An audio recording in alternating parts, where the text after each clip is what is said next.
Like, this chapter was hype. Osen and his squad are fucking dope. Like, this dude goes into enemy territory and just sits there while his squad wipes any threat off the face of this earth. Like, that panel with Osen sitting there formulating a plan was by far my favourite panel this chapter. It just shows the caliber and mental fortitude of Osen. Like, he's just sitting there. He's creating the most essential plan the state of Quinn has ever needed, with enemies coming at him from all directions. Pause. Yet he still managed to keep a level head and actually come up with a feasible strategy. Like, that is just so fucking dope. And I'm not gonna lie, it actually surprised me when he said that Gyou was unsiegeable. Like, I knew it would be tough, but the fact that he straight up said it is unsiegeable, it won't fall to any attack, not even with 200,000 soldiers.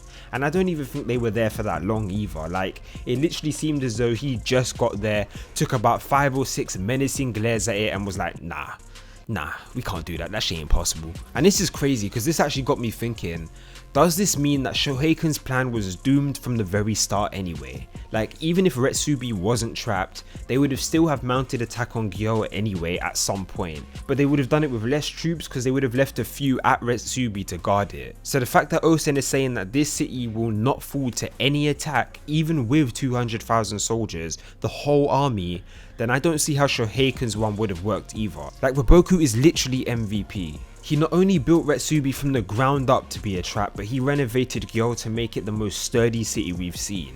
But Osen is up there as well, man, and I really can't wait to find out what his full plan is, because from what it sounds like, he's factoring in all the neighbouring cities, villages and outposts, so it seems as though he went pretty in depth with it all. Not to mention he's got an advantage over Shoheiken's plan because he's seen what Gyou is, he's seen how Raboku has modified it, as well as having an updated lay of the land from the scouts, as well as all the other stuff that he's been doing. So his plan probably includes far more variables and intricate details, but I'm extremely intrigued to see how long it's going to take. The original plan was predicted to take around 3 years, but they don't have that amount of time anymore because they have no supplies, their supply lines are about to get completely cut off, and they're going to be surrounded.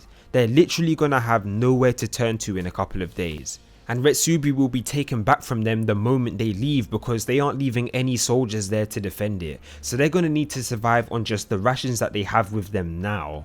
This plan that Osen has must be amazing for him to be able to see a way out of this with so many things stacked against them and such little supplies to feed their soldiers.